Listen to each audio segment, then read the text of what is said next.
Et on peut déjà anticiper ce qui arrivera avec la tombée de la rondelle. Et voilà. Deux vétérans. Et voilà, les gauches qui pleuvent de la part de Bellemare. Et c'est Swanson qui encaisse. Oh! Voilà, quelle correction il encaisse là, de la part de Bellemare. Là. Je pense que Swanson n'a jamais eu la chance de porter un coup. Ça ne les empêchera pas de croiser le fer. Au grand plaisir des partisans déjà réunis ici au Centre Mario Gosselin. Oui. On va établir le contact. Voilà, c'est fait. Des coups qui sont portés, des droites, bonnes droites. Et là, c'est à qui mieux d'un côté comme de l'autre.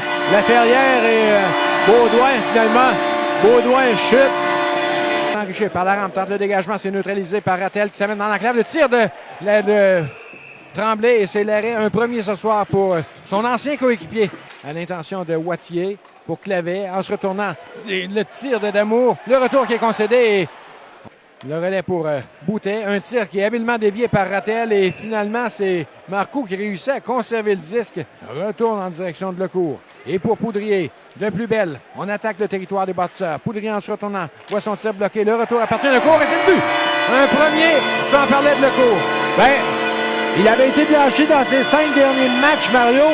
Et c'est un premier but à ses 8 derniers. Son dernier remontait au 3 novembre. Il conserve le disque chez l'Assurantia. Bussière en se retournant un tir. Et c'est un premier véritable test là, à l'endroit de Cadarette qui a repoussé. Et là, il se retrouve sans bâton pour contrer son adversaire. Ça revient. La surréception, Bussière, là, un but. Intervention de Beauvillier devant Perron-Fontaine. Beauvillier revient sur ses pas, virevolte avec l'aide de Poudrier. On s'échange le disque et c'est dévié. Le but, le tir de Lecourt. Est-ce que Poudrier a fait dévier? Je pense que Poudrier a fait dévier, Mario. Et là, ça virevoltait dans le territoire des bâtisseurs. Guyon encaisse et mise à un chèque de Lemieux. La relais dans l'enclave, le tir sur réception, retour et deux fois c'est repoussé par Cadarette. Filet de Cadarette, on tente de mettre de la circulation. Le tir de Guyon, c'est repoussé, retour qui est récupéré et in extremis, c'est Cadarette qui effectue l'arrêt bleu. Eh bien, ça sera encore une fois face à Bellemare. Ça va être leur deuxième combat. J'ai déjà vu un joueur, Pierre, comme ça, décider de retourner au banc des siens, voyant que son adversaire ne voulait pas engager le combat. Et là, c'est Swanson qui vient d'encaisser deux solides gauches. Il a peut-être porté une bonne droite, mais... Et à Boutet, au point d'appui, tire du poignet, l'arrêt, le retour, et l'arrêt du bout de la jambière au dépens de Tremblay. C'est sans doute son plus beau de la soirée, ça, pour Étienne Marcoux. Un long détour pendant ce temps, des changements apportés chez les bâtisseurs, et c'est Beauvillier qui s'était démarqué le tir. Et encore une fois, c'est Marcoux qui aura le dernier mot. Lui qui va s'amener au centre. Un seul défenseur, c'est Lessard pour lui faire face. Une feinte devant ce dernier, le tir du revers, il y aura punition à l'Assurantia et Lecourt tente de gagner de l'espace. La remise, le tir sur réception de Beauvillier qui se fait voler. Rencontré par Vincent Richer. Le long de la rampe, ça revient à Gadouri qui rate sa sortie de territoire. Ça a été dévié au vol par Rattel. Et il marque! Et on va accorder le but. On proteste du côté des bâtisseurs. Laisse Pépin, le tir frappé. Et le retour qui est concédé à l'arrêt du bout de la jambière. Un beau celui-là. La punition se termine. L'attaque se poursuit néanmoins. Et Beauvillier à l'autre bout. Beauvillier décoche du poignet. L'arrêt et c'est finalement conservé. Oui, mais tente de remettre devant le tir et c'est Bellegarde qui se fait voler.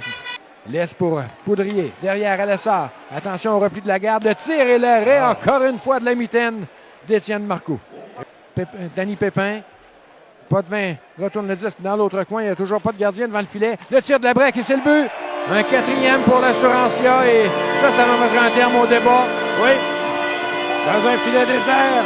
Du côté de l'Assurantia, surtout pour préserver le jeu blanc du gardien Cadarette. Un tir et l'arrêt du jeu de bousculade là, devant le filet de Marcoux. Il y a Damour pour l'Assurantia. Qui est le joueur des bâtisseurs? J'ai pas pu voir, Mario. L'Assurantia, une deuxième consécutive et un blanchissage de 4-0. Oui. De Philippe Cadarette, alors qu'on aperçoit son vis-à-vis, Étienne Marcoux, qui n'a vraiment pas à rougir de sa performance. Il a livré tout un match. Mario, écoute, ça a été tout un match des deux équipes.